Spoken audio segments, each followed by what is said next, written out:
بسم الله الرحمن الرحيم waxaan moodaa bariyahan dambe inay soo badatay nimanka Soomaaliyeed romantic ma ahaan nimanka Soomaaliyeed sida laga filaayay marka intaan guursan ka hor san ka filaayay ma noqonin nimanka Soomaaliyeed si ajaanibta ay dumarkooda oo la dhaqmaan oo lama dhaqmaan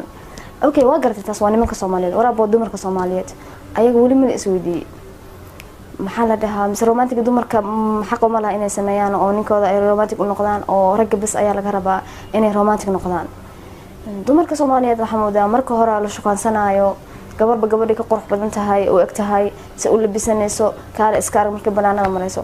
markii la arooso way isdhiganaysaa sida uu labisan jirto ama labisanayso ninkeeda waxay ku qaabilaysaa diracay maanta oo jikada kula jirtay waxa laga yaabaa qaarkood inay xataa ay caylaan markay ilmaha dhalaan oo jirkooda iyo aysan maxaa la dhahaa ka taxadirin kus wax iska dhacaysaa ninkayga waay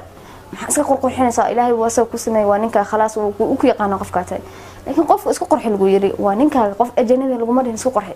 xafladda marka aas isku qurxi lagu ma dhihin laakiin waxa lagu dhahay markuu ninka ku imaana isku qurxi ninka ka isku qurxinin oo na qurux badan oo diyaarsan oo u imaaneen halka ma romantic u noqonaya markuu imaado halkan dirac ka jeexay imaana ilmihi buuqayo imaanaya waxa ku dhacay madaxna oo iska saxanaya waxa laga yaabaa inuu san hatta sida awal aha oo san ka sii daro soo abay marka ninka ku imaado hadaarta ninka inuu romantic noqdo horta ninka uu naga duwan yahay anaga waxyaalaha anaga u jeedno oo noo muuqdo islanahay waa noo muhiim asaga muhiim uma aha like sida inuu banaanka ku kaxeeyo inuu ku dhaco casho banaanka ka soconayna inuu meel casho qurux badan oo kana leedina ku wado inuu flower ku keeno waxaas waxa la tahay waxa macna lahayn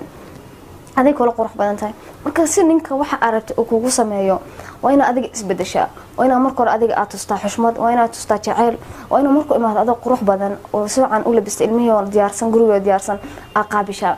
sidoo kale cashooyinka hore ka duwan oo adiga asaga kaliya ilmaha inta iska saxayso oo qurux badan u samee tomorrow markuu arko isbedelka adiga ugu dhacay uu isgaranaya asagana waxa laga yaabaa isbedel uu bilaabaya inuu waxyaalaha u baahan tahay muhiimka inay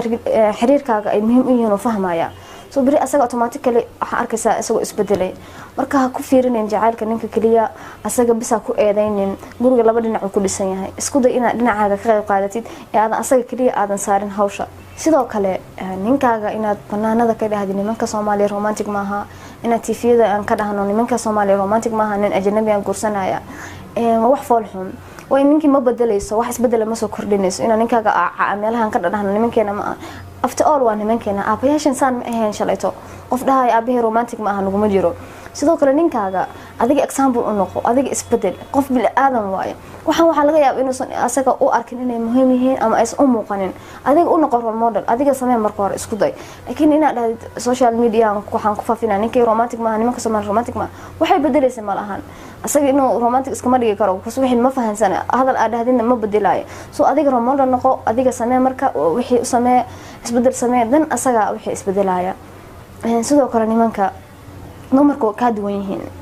ilaahay maxaa la dhahaa ku abuuro ma abuurin emotional ka buuxa sida adiga u sameysanta ama sameysna waxyaalo muhiim ah ay u baahan yihiin adiga fahmeenin soo maxay ka dhimaysaa inaad xaaskaaga marka shaqada ka imaatid flower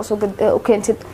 marka shaqada ka imaatid ama kale ama usoo hadiyad u keentid maxay ka dhimaysaa gurigaaga umba farxad u soo kordhinaysaa isku day inaad fahamtid xaaskaaga isku day relationship-kaaga soo qurux u noqday gurigaaga u dhismo ina mar aad joogtid oo kale banaanka casho u wadid aan ka nasana maanta guriga cashadiisii aan uga soo qaadan labadana kaliya isku day gurigaaga inaad u shaqeeyo oo si farxad leh oo ku dhaqmo ma ku mahadsantiin daawashada